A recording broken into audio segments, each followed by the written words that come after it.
Common Sense Cook, welcome back to my channel, and today I'm going to bring you something a little different. I'm actually going to bring you a recipe, and this is kind of a modified version that I got from Mickey Trescott of Autoimmune Paleo. It's kind of like a beef stew, but it uses a lot of vegetables and pears. I actually picked up some of these amazing pears at our farmer's market. They grow around here locally.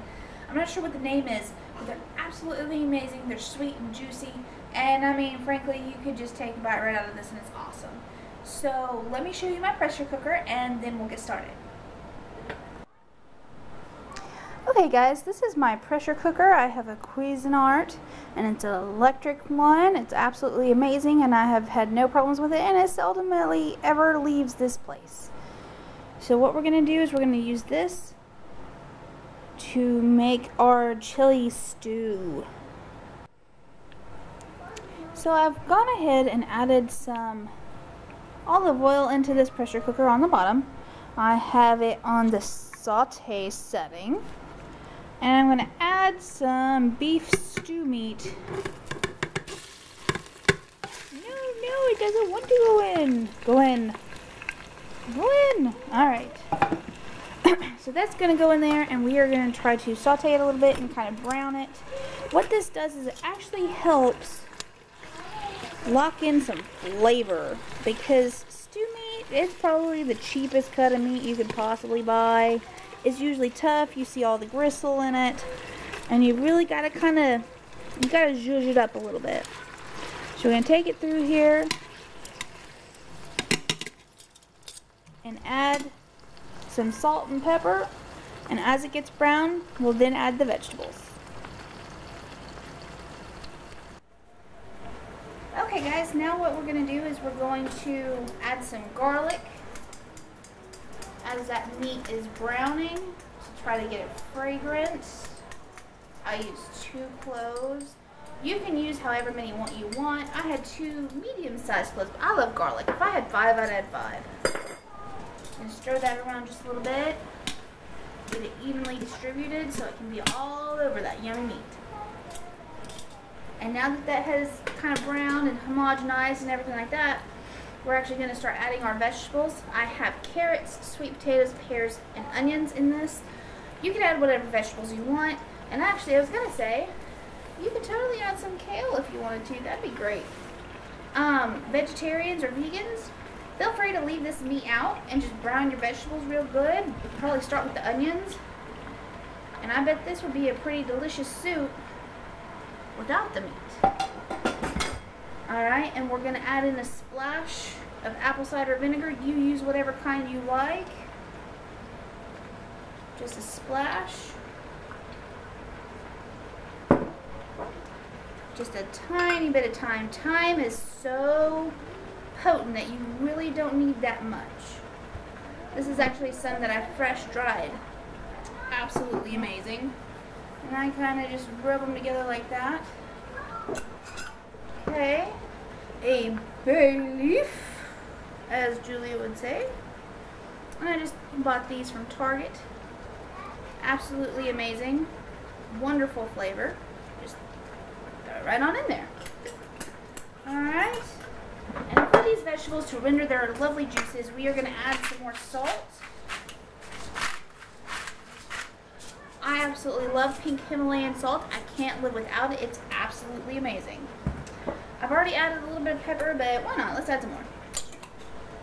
And some fresh basil from the farmer's market. I think if I could only use one herb the rest of my life, it would be basil. And I've got a tiny little bit of some old parsley that I'm going to throw in here. Some extra flavor. Now, what we need to do is stir this around, get everything evenly coated, evenly seasoned, get the vegetables started cooking.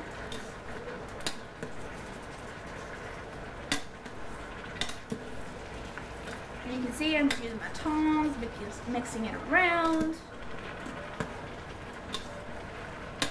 Oh yeah, I wish you guys could smell this. This is amazing.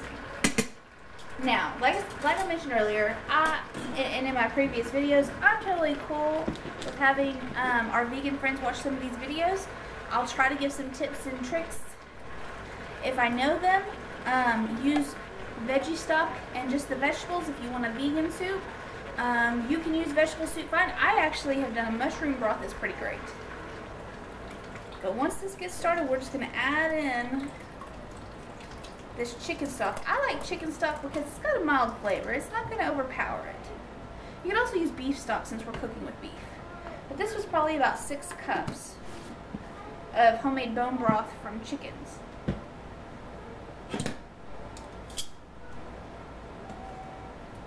I want to get this up to a rapid boil, or a simmer at least. Try to get it bubbling away, mix it around, make sure everything's evenly distributed.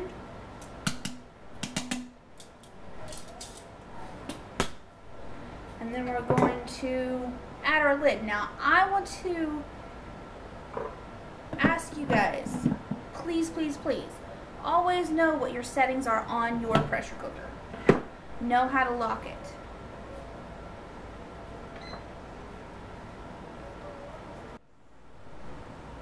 Okay, so what I'm going to do now that I have the lid on and it is in its locked position, I'm going to hit my menu button twice to high pressure.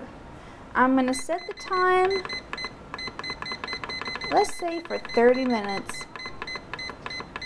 We don't want to overdo it. And then I'm going to hit my start button.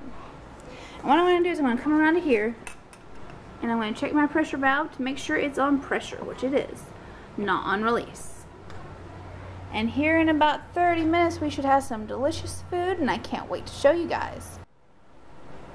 30 minutes has expired. It has switched to the keep warm setting, and I have released the pressure valve and let all of it come out. Now you can do this a couple different ways. Make sure you know how your machine works. You can let it just naturally depressurize by leaving it alone, or you can hit that pressure valve and it will release it quickly. It's up to you, however you want to do it. Unlock the lid, and then here is your amazing sweet potato, pear, and beef soup. Oh, doesn't that look delicious? Alright, our soup is in a bowl. It's absolutely golden broth and delicious. I can't believe how beautiful this turned out. The vegetables are nice and soft, and this beef has actually turned out quite tender.